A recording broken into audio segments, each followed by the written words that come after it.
Hello दोस्तों, स्वागत है आपका हमारे आज के इस इम्पोर्टेंट क्लास में। आज के इस क्लास में हम डिस्कस करने वाले हैं हिस्ट्री के प्राचीन भारत के मोस्ट इम्पोर्टेंट क्वेश्चन को, जो कि लगभग सभी एग्जाम के लिए इम्पोर्टेंट है। तो चलिए शुरू करते हैं। आज का पहला क्वेश्चन है, प्रथम यूनानी इतिहासकार कौन था? आपका ऑप्शन नंबर ए है थ्यूसिडिडेडिस, बी है हेरोडोटस, सी है मैनेथो, डी है होमर। आपको जवाब देना है, तो इसमें हो जाएगा ऑप्शन नंबर बी, हेरोडोटस। जी हाँ, प्रथम यूनानी इतिहासकार हेरोडोटस था। चलिए अगले क्वेश्चन देखते हैं। इतिहास की पिता की पदवी सही अर्थों में निम्न में से किससे संबंधित है? इसका हो जाएगा ऑप्शन नंबर ए, हेरोडोटस। जी हाँ, हेरोडोटस को ही इतिहास की पिता की पदवी मिली है। चलिए अगले क्वेश्चन को देखते हैं। निम्नलिखित में से किसने द्वंद्वात्मक भौतिकवाद के सिद्धांत का प्रतिपादन किया? Option number A Hegel, B Marx, C Engels, D Lenin. इसका जवाब हो जाएगा मार्क्स ने। मार्क्स मतलब कि कार्ल मार्क्स ने द्वंद्वात्मक भौतिकवाद के सिद्धांत का प्रतिपादन किया था। दोस्तों सभी क्वेश्चन बहुत ही इम्पोर्टेंट है, जैसा कि आप देख सकते हैं ये सभी क्वेश्चन इम्पोर्टेंट है। ये रेलवे में पूछा गया क्वेश्चन है, विक्रम संवत कब प्रारंभ हुआ? तो ये हो जाएगा 58 ईसा पूर्व में। 58 ईसा पूर्व में विक्रम संवत प्रारंभ हुआ था।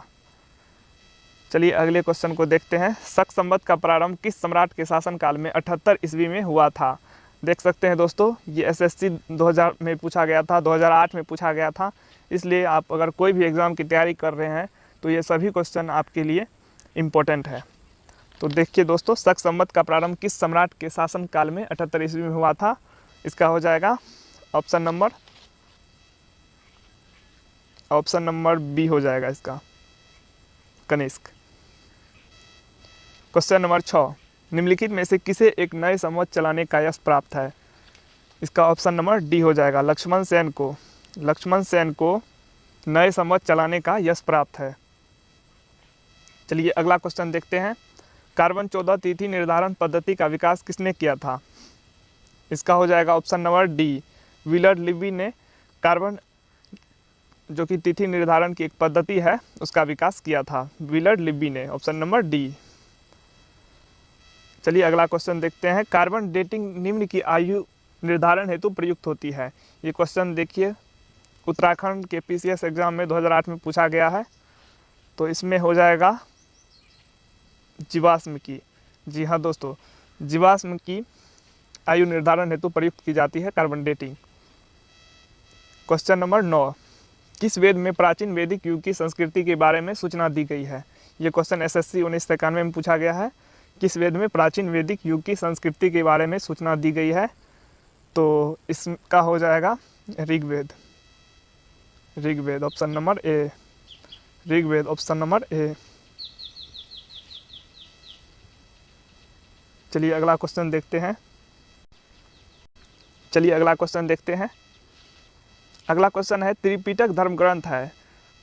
दोस्तों आपको बताना है त्रिपिटक कौन सा धर्म का ग्रंथ है? तो ये हो जाएगा बौद्धों का। जी हाँ दोस्तों, ये बौद्ध धर्म का ग्रंथ है त्रिपिटक। चलिए अगला क्वेश्चन देखते हैं। जातक किसका ग्रंथ है? आपको बताना है जातक किसका ग्रंथ है। ऑप्शन नंबर ए है वैष्णव, जैन, बौद्ध, शैव।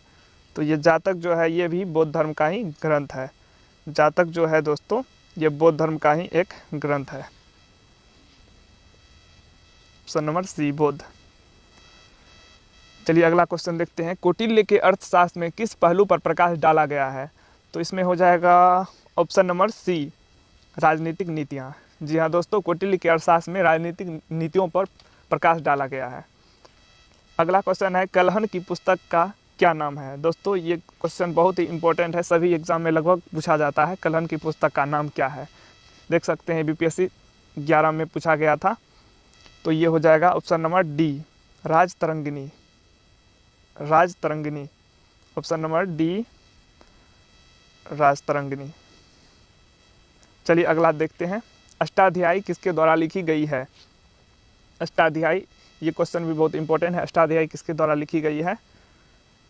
इसका हो जाएगा ऑप्शन नंबर सी, पाणिनि के द्वारा अष्टाध्यायी लिखी गई है दोस्तों। चलिए अगला क्वेश्चन देखते हैं। कालिदास द्वारा रचित मालविकाग्नि मित्र नाटक का नायक कौन था? यूपी पीसीएस 1998 में ये क्वेश्चन पूछा गया है। कालिदास द्वारा रचित मालविकाग्नि मित्र नाटक का नायक कौन था? तो इस क्वेश्चन का सही जवाब हो जाएगा ऑप्शन नंबर सी, अग्निमित्र। चलिए अगला क्वेश्चन देखते हैं। हर्षचरित किसके द्वारा लिखी गई है? हर्षचरित किसके द्वारा लिखी गई थी? एसएससी 2002 में पूछा गया है, बीपीएससी 2005 में पूछा गया है, आगे भी पूछा ही जाएगा। बहुत इंपॉर्टेंट क्वेश्चन है। हर्षचरित किसके द्वारा लिखी गई है? तो इसका सही जवाब हो जाएगा बाणभट्ट के द्वारा, ऑप्शन नंबर बी। चलिए अगला क्वेश्चन देखते हैं। निम्नांकित में से किस विदेशी यात्री ने भारत का दौरा सबसे पहले किया था? तो भारत का दौरा सबसे पहले जो है आप लोग जानते होंगे मेगास्थनीज ने किया था। जी हाँ दोस्तों, मेगास्थनीज ने किया था। 17A। 18 नंबर क्वेश्चन है, मेगास्थनीज की पुस्तक का नाम क्या है? मेगास्थनीज का पुस्तक का नाम क्या है? आप लोग जानते होंगे इंडिका। मेगास्थनीज का पुस्तक का नाम है इंडिका, ऑप्शन नंबर डी। चलिए अगला क्वेश्चन देखते हैं। फहियान कहाँ का निवासी था? फहियान कहाँ का निवासी था? जिसका सही जवाब हो जाएगा फहियान चीन का निवासी था, जो कि चंद्रगुप्त द्वितीय के शासनकाल में भारत आया था। हर्षवर्धन के समय में कौन सा चीनी यात्री भारत आया था? अब हर्षवर्धन के समय कौन सा चीनी यात्री भारत आया था? तो हर्षवर्धन के समय में हुएनसांग भारत आया था। इस क्वेश्चन को इस ट्रिक के साथ आप लोग याद रख सकते हैं। हर्षवर्धन में हो आता है और हुएनसांग में भी हो आता है। तो जब आपसे पूछे कि हर्षवर्धन के समय कौन सा चीनी यात्री भारत आया था, तो हुएनसांग हो जाएगा, और चंद्रगुप्त द्वितीय के टाइम में चीन का यात्री आया था फहियान। तो दोस्तों ये सभी क्वेश्चन बहुत ही इंपॉर्टेंट था।